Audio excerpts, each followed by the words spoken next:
Voice of law viewers அனைவருக்கும் வணக்கம்.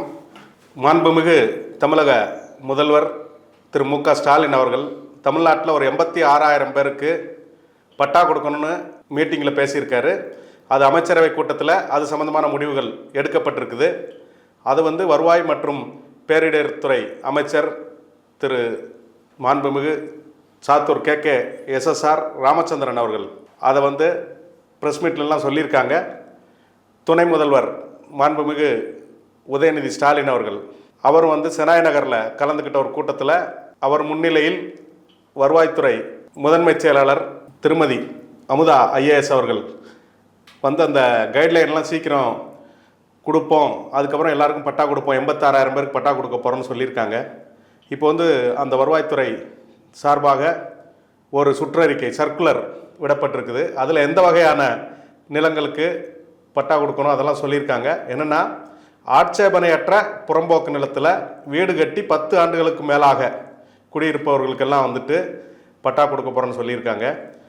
அது சென்னை, திருவள்ளூர், செங்கல்பட்டு, காஞ்சிபுரம் அங்கெல்லாம் அந்த மாநகராட்சியிலேருந்து 32 கிலோமீட்டர் தூரம் வரைக்கும் பெல்ட் ஏரியா அப்படின்னு சொல்லுவாங்க. அந்த பெல்ட் ஏரியாவில் உள்ளவங்களுக்கும் பட்டா கொடுக்க போகிறாங்க. இப்போ சென்னை, தாம்பரம், ஆவடி அந்த 3 மாநகராட்சியில் இதில் 3 சென்ட் தான் எல்லாருக்கும் சொல்கிறாங்க. மாநகராட்சியில் 2 சென்ட்டு, அதில் முதல் 1 சென்ட் ஃப்ரீயாக கொடுத்துட்றாங்க பட்டா. 2வது சென்ட்டுக்கு இவங்க பணம் கொடுக்கணும். இந்த 3 மாநகராட்சி தவிர மீதி மாநகராட்சியிலெல்லாம் முதல் 2 சென்ட் இலவசம். எடுத்துக்காட்டு இப்போ நெல்லை, கோயம்புத்தூர், மதுரை, சேலம் அந்த மாதிரி மாநகராட்சியில் முதல் 2 சென்ட் இலவசம், 3வது சென்ட்டுக்கு இவங்க பணம் கொடுக்கணும். இதை தவிர ஊராட்சிகள் பகுதியில் வர்ற எல்லாமே முழுவதுமாக 3 சென்ட் முழுவதுமாக இலவசமாக வழங்கப்படும். அந்த 3 சென்ட்டுக்கு மேலே அவங்க ஆக்கிரமிச்சிருந்தால் அது ஆக்கிரமிப்பு அப்படின்னு போட்டு என்க்ரோச்மெண்ட் அப்படின்ற கேட்டகரியில் கொண்டு அதை கவர்மெண்ட் எடுத்துரும். இது மாதிரிலாம் கைட்லைன் கொடுத்துருக்காங்க. இதுக்கு இப்போ ரேட்டு எப்படி ஃபிக்ஸ் பண்ணுறது, அந்த 1 சென்ட் போக மீதி 1 சென்ட் கொடுக்குறோன்னா அதுக்கு விலை எப்படி நிர்ணயிக்கணும் அப்படின்னு சொல்லும்போது அது கைட்லைன் வேல்யூ, அந்த இடத்துல இருக்கிற கைட்லைன் வேல்யூ படி அந்த விலை நிர்ணயிக்கணும். மற்றும் வருவாய்த்துறை ஏற்கனவே ஒரு சர்க்குலர் கொடுத்துருக்காங்க. அந்த வருவாய்த்துறையை கொடுத்த சர்க்குலர் அதுபடி ரேட்டெல்லாம் ஃபிக்ஸ் பண்ணணும் அப்படின்னு சொல்லியிருக்காங்க. இது போக எந்த நிலம் நம்ம கொடுக்க முடியும்னா, தரிசு நிலம், பாறை, கரடு, அரசோட நஞ்சை நிலம், புஞ்சை நிலம் அரசுக்கு சொந்தமானது, அரசோட அனாதீன நிலம் இதுக்கெல்லாம் பட்டா கொடுத்துடலாம். நீர்நிலை புறம்போக்குகள், ஓடை, சாலை ஆக்கிரமிப்பு இதெல்லாம் பட்டா கொடுக்க முடியாது. அது ஆட்சேபனை உள்ள புறம்போக்கு.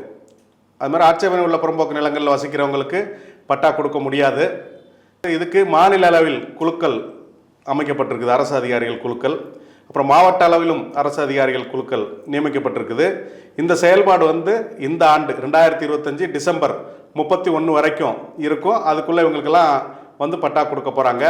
அதில் முக்கியமான கண்டிஷன் என்னென்னா, ஆண்டு வருமானம் 3 லட்சத்துக்கு உள்ளே இருக்கணும். அந்த பயனாளிக்கு, அந்த வீடு கட்டி குடியிருக்கிற ஆக்கிரமிப்பாளருக்கு ஆண்டு வருமானம் 3 லட்சத்துக்குள்ளே இருக்கணும். அந்த ஆண்டு வருமானம் 3 லட்சத்துக்கு மேலே இருந்தால் அவருக்கு இலவச பட்டா கொடுக்க முடியாது.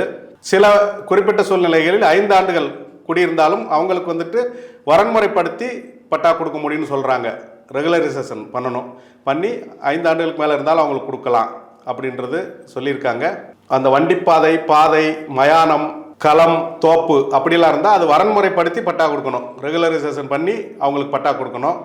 அந்த விலை நிர்ணயிக்கிறதுக்கு வருவாய்த்துறை போட்ட உத்தரவு 2022ஆம் ஆண்டு வெளியிடப்பட்டிருக்கு. அது அந்த கைட்லைனை ஃபாலோ பண்ணணும். இதை ஃபாலோ பண்ணி இந்த ஆண்டு இறுதிக்குள் கண்டிப்பாக 86,000 பேருக்கு பட்டா கொடுப்போம் அப்படின்னு மாண்புமிகு தமிழக முதல்வர் அவர்களுடைய உத்தரவின் அடிப்படையில் இந்த செயல்பாடு நடந்துட்டு இருக்குது. தகுதியுள்ள அனைவரும் நீங்களும் அதுக்கு அப்ளை பண்ணுங்கள். அந்த குறிப்பிட்ட வருவாய்த்துறை அலுவலகங்களில் போய் மனு கொடுக்கலாம். இதெல்லாம் செஞ்சதுக்கப்புறம் அவங்க உங்களுக்கு இந்த பட்டா கொடுக்க நடவடிக்கை எடுப்பாங்க. இதில் அனைவரும் பட்டா பெறுவதற்கு வாழ்த்துக்கள். நன்றி, வணக்கம்.